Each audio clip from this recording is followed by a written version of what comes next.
Kamala Harris gave the smallest speech of her campaign so far. An estimated 250 people, that's right, 250 people showed up to hear her speak. And yes, that includes members of the press who, of course, were there to broadcast her rally. Now, during this speech, she unveiled for the first time specific policy proposals, finally. And these ones she didn't plagiarize or steal from Donald Trump and J.D. Vance. These were finally her own original policies, and they were so bad that even Democrats, even her allies in the media, are tearing her up for it. Maybe that's why they limited the space to this rally. I think that was on purpose. If you take a look at this photo, it looks like they booked a smaller room specifically because it is packed, and you'll see the press is taking up the entire back half of the rally space. I guess this is what you get when you don't offer free entertainment, when you don't have people twerking on stage, don't have a free concert. And by the way, you're not bussing in homeless people, paying people to attend your rallies, or bussing in union workers. I guess this is her true organic grassroots support. But the rally size actually wasn't even the worst part. That wasn't the most embarrassing part for her. The worst part for Kamala is that she finally exposed herself.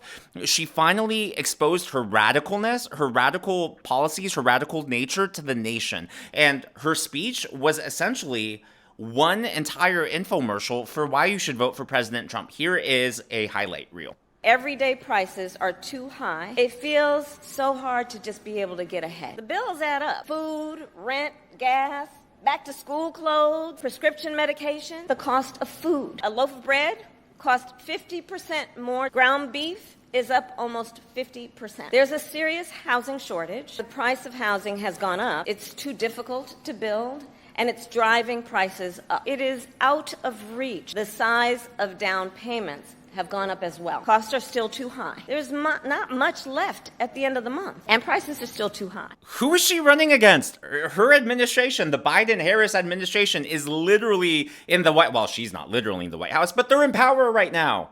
Like, that right there is an infomercial for why you should vote for President Trump. Whoever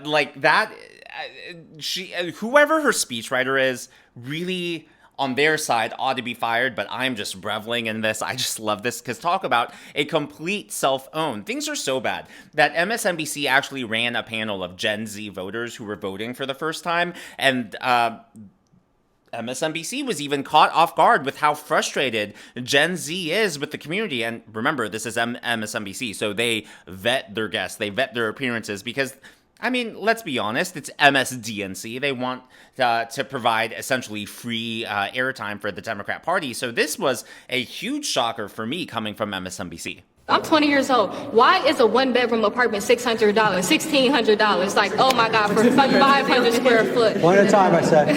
Yep. Rent prices is outrageous. And then these jobs, they're bare minimum jobs. Like, I'm supposed to be in customer service. Before I was a server, I was working at like fast food restaurants, and nothing against them, love it, but we need them jobs. But why are you yelling at me over a burger? So it's one of those type of things. It's like the work life, trying to balance out school, trying to balance out finding housing. It's just overhyped. Like, I really waited my whole life to grow up and do this. Honestly, I think more Gen Z voters, and well, just people in general, would vote for conservative ideas, especially when it comes to the economy, free markets, and capitalism, if it weren't for the mainstream media, if it weren't for corporate media suppressing conservative ideas. And it's not just the media, it's also big tech and their algorithms, not just suppressing conservative ideas, but really also suppressing the truth.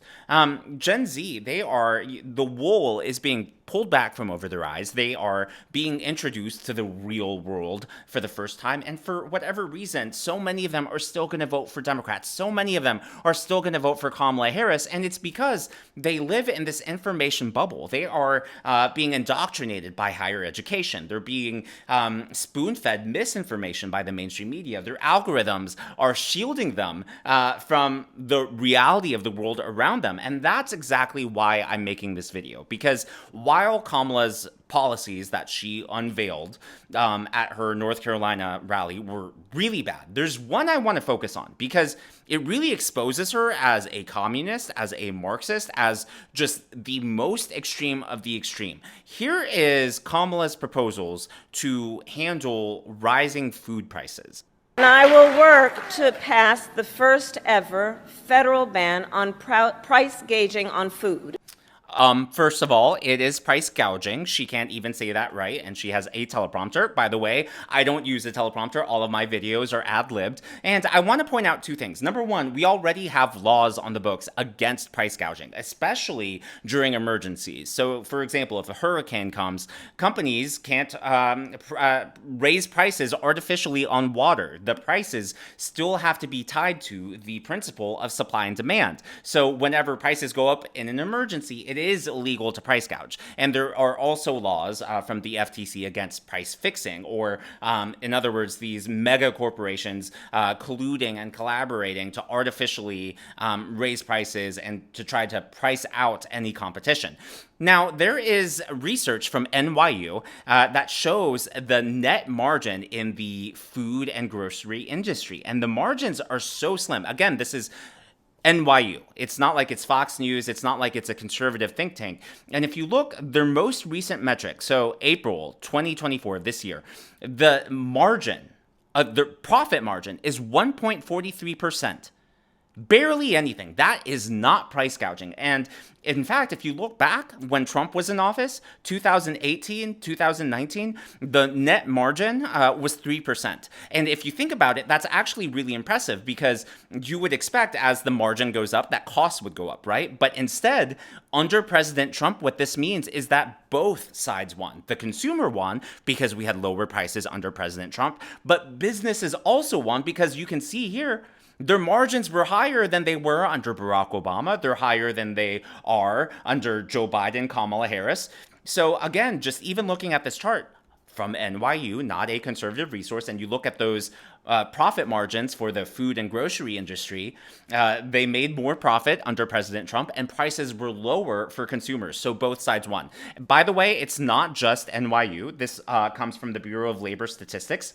Now, CPI stands for Consumer Price Index. There is PPI, which is Producer Price Index. So we're going to look at those first. The Consumer Price Index, this is the percentage of how much our prices have gone up. So that light blue line. And PPI, again, producers, that is how much it costs them to produce the goods. Now, what we see here is that everything is pretty much in line. If there was price gouging, then the dark blue line, the cost for producers, would actually be lower than the consumers. And so what you're seeing here is that producers are also taking a hit, and then many times they're actually cutting their profit margins, and that's already proven by the NYU chart. Core CPI and core PPI actually take energy and food prices out of the equation because energy and food are very volatile. They go up and down rapidly in a matter of just days, weeks. It's very seasonal. And so even when you look at the core, the things we need in our daily lives that aren't food, aren't energy, though the increase for both consumers, CPI, and core PPI are the same. So again, there is, when you just look at the data from these two sources, NYU and the Bureau of Labor Statistics, there's no evidence of price gouging. One last thing, one last chart. When we look at the margins, the profit margins for the food industry. So you look at the grocery industry, this is a little different. NYU said 1.3%. This one is saying it's 1.2%. Well, but this one ends in 2023. But you look at the food industry and the profit margins are lower than all other industries. You take a look at the dotted blue line, that's all other industries with the exception of financial industries. And then you take a look at all industries in our entire economy, and their profit margin is 8.5%. And yet food, groceries, food producers, the profit margins are not even 1.5%. And Kamala Harris is going to accuse them of price gouging. Look, it's politically brilliant in the sense that there are a lot of people who don't know any better. There are a lot of people who are ignorant, and I'm not saying ignorant in general. I'm just saying ignorant specifically when it comes to this, because it's easy to prey on people's hardships. It's easy to prey on people's lack of understanding on something as nuanced and interconnected as the economy. And that's what Kamala is doing. And that's what makes it so dangerous. Her policy is so bad that even CNN ran this headline. Harris's plan to stop price gouging could create more problems than it solves. 100% true. By the way, I checked the books. So this is from the Federal Trade Commission, the FTC. Price fixing is still illegal. So I don't even know what she's talking about. Unfortunately, this radical idea of trying to establish government prices, trying to say that the government can control how much grocers and food producers can charge for their work, their labor, their innovation, their service, that's nothing new, because Kamala Harris was actually on record once saying that she wanted to steal patents from inventors and essentially give that patent to the government. Socialism is staring us in the face, America. This is Kamala Harris in her own words. I will snatch their patent so that we will take over. And yes, we can do that. Yes, we can do that. Yes, we can do that. It's the question is, do you have the will to do it? I have the will to do it. Question, whether you're watching this on your smartphone, your laptop, your tablet, do you think you would have any of those devices if the government would snatch patents from inventors? Like, what has the government ever produced? What has the government invented? What has the government actually run that hasn't lost money? If you can answer me those questions, then fine. Maybe you can make an argument that this would work out in practicality, which we all know it wouldn't, because there are hundreds of years proving that socialism, Marxism, communism, all the isms, with the exception of capitalism, don't work. And capitalism is a topic for another video. But the reality is I would much rather have free markets.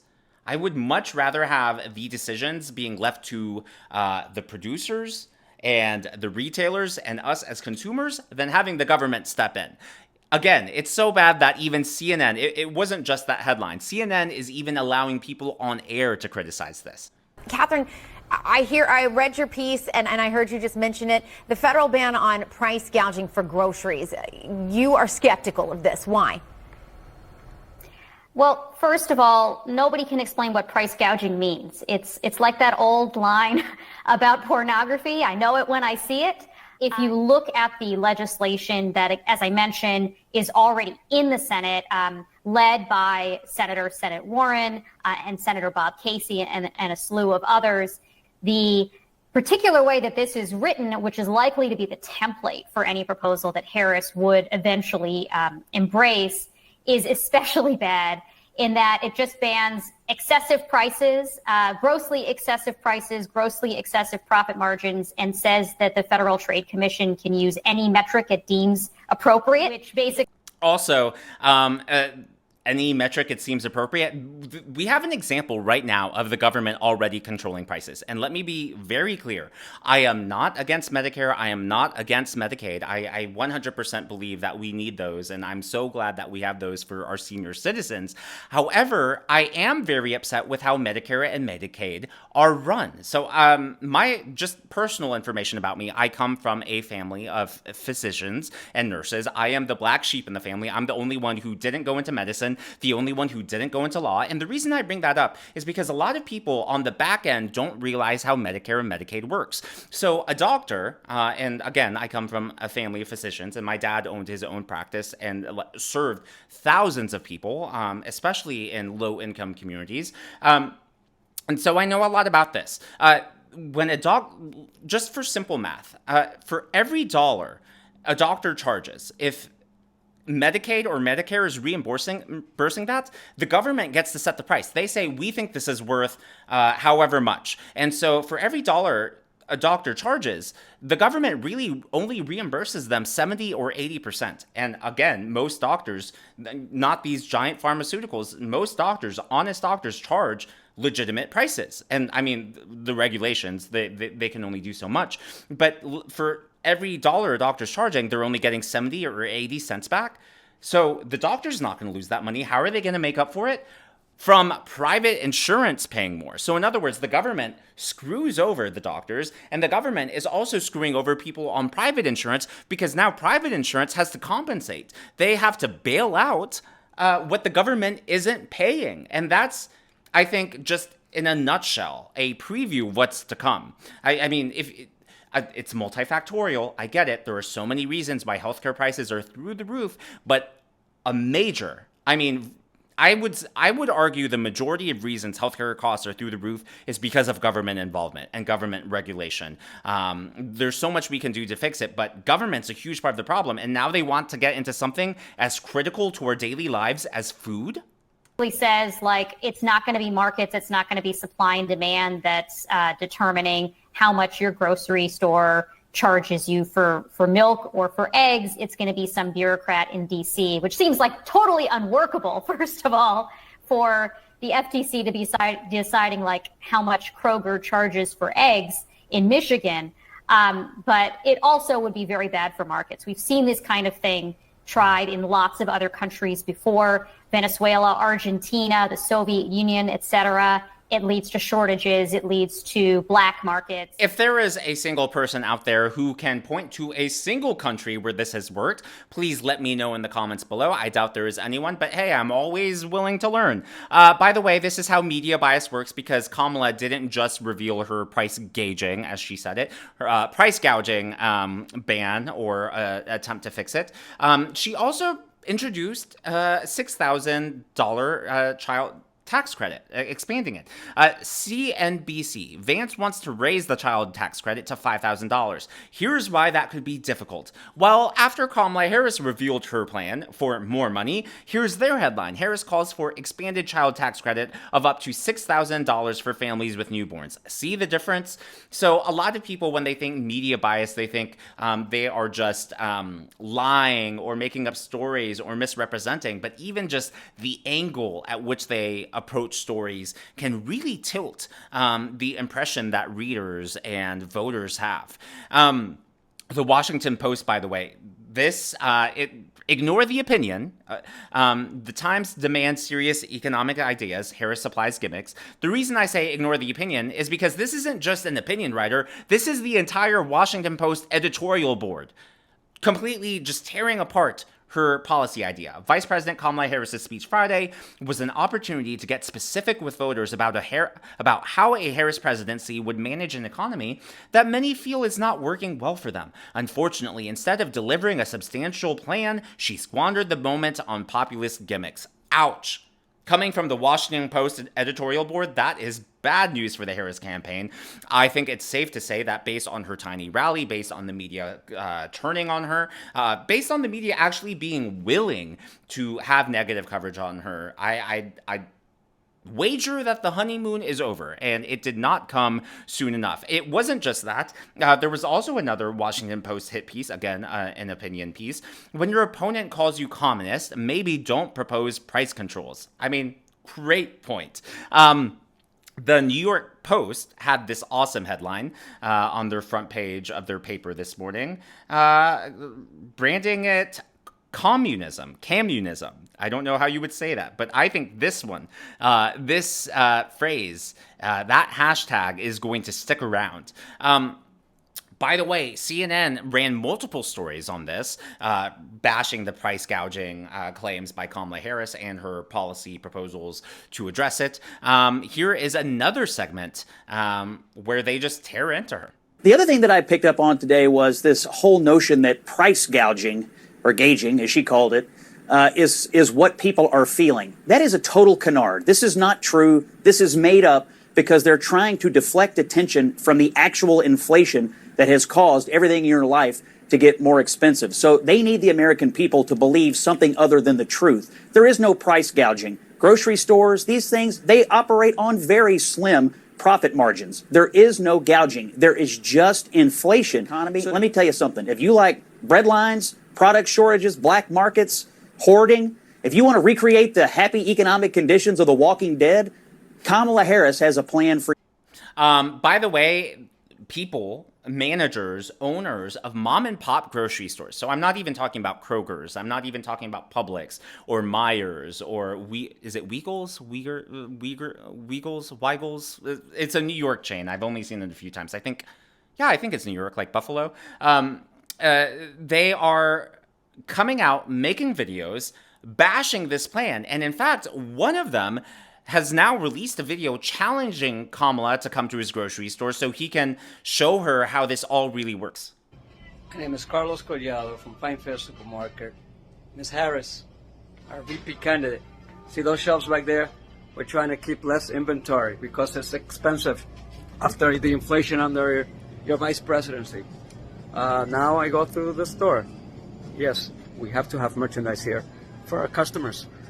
But if you only knew how this works, and I invite you to come down, we can have you help us enter the invoices into QuickBooks, since you claim that we are price gouging. You can come down. Come on, we'll show you. Here, okay? You see those little price tags there and signs? Okay, those we try to keep as minimal as possible. I can show you an item where just yesterday it had gone up, and if we were to use our industry standard price system, it would have to have gone up about 25, 30, or 40 cents, and we decided to just increase it 15 cents, okay? Because our customers are very price sensitive. If you didn't understand that, I can tell you that we will lose our customers if that were to be the case. But if you like, you can come down and we can discuss further. Two things. Number one, I don't know if you noticed, but at the beginning of the video, he said his name was Carlos. I am assuming that he's Hispanic. So a Hispanic voter, I can guarantee you, based on this video, he's likely not going to be voting for Kamala Harris and will probably be voting for Donald Trump. That is bad news for Democrats. I think a lot of these polls are underestimating minority support for Donald Trump, especially in these economic conditions. And then number two, you noticed how he said they should have raised prices more than they did, but he kept them low for his customers. And that's because most mom and pop shops, most small businesses, and again, small businesses are the majority of businesses in America. The majority of employees work for small businesses, these mom and pop shops, not mega corporations. He purposefully is keeping them low for consumers. And again, if we look at this chart, see again, CPI, Consumer Price Index, and then PPI, Producer Price Index, the prices for producers are rising more rapidly than they are for consumers. So he is living proof that producers and sellers are trying to minimize the blunt, trying to minimize the damage to consumers. It's not just him. There is one more, and this is a man who lives in New York City, deep blue New York City, urging people not to vote for Kamala. Hi, my name is Ihsan Khan. I live in Staten Island, and over 24 years, I own a grocery store, retail grocery store in Brooklyn. And during this 24 years, I never saw the cost of grocery, bread, butter, cookie, milk going up. During the administration of Harris, Biden and Harris. So, for example, I'll give you an example. You see this Oreo cookie? I love Oreo cookie. I used to sell it for. My cost used to be $1.50. I used to sell it for $2.99. Right now, this cookie, I'm selling it for $7. Why? Because my cost is for over $4. And look, I have only 2 pieces. I used to order cases and cases because the cost of groceries is so much high. I can't afford it. So I'm requesting to people that please don't vote for these people. They are bad news. I mean, Biden, what he did, he's in the corridor of power 45 years. What he accomplished, and the money that they are throwing in Ukraine war and this and that, and Trump said that the moment I get in, I'm going to stop the war. So that money should come to our economy. That money should go to our school and hospital. So we deserve that money. So please, this is Harris, and Kamala Harris is a bad news. She was a prosecutor in California. If you guys don't believe me, just Google it and find out over there what she did over there. You know what I mean? So please stay away from them. Bad news for America. This country is great, and we can make it great again. And that's the thing. I think a lot of people, especially immigrants, legal immigrants, not illegal immigrants, legal immigrants who come here, especially from other countries where they've tried socialism, they've tried communism, they've seen their economies fail, and they've come to the United States for freedom, for our free markets. And I think it is terrifying for them, terrifying for even me as an American-born citizen to see this staring us in the face. Look, What Kamala is saying sounds great. Oh, prices are out of control. And it sounds great because the Democrat Party has been priming, they've been training their voter base to view mega corporations as the enemy. But the real issue here is government intervention. Again, the analogy I used earlier of government intervention in healthcare. That is a large reason of why healthcare prices are up. But as always, all of that is just my analysis, just my opinion, and I would love to know yours in the comments below. What do you think? Do you think the media's coverage of this policy proposal from Harris, which it's about time, and the coverage of her rally, do you think this marks the end of her honeymoon campaign? Do you think she will finally come back down to earth? Let me know in the comments below. Also, the DNC is starting soon, so be sure to keep an eye out for more videos because I am sure that is going to be quite the show. If you haven't already, please be sure to give me a thumbs up. I know it's a simple thing to ask for, but it really does help me in the algorithm to reach more viewers like you. Be sure to smash that subscribe button and to check out one of these videos.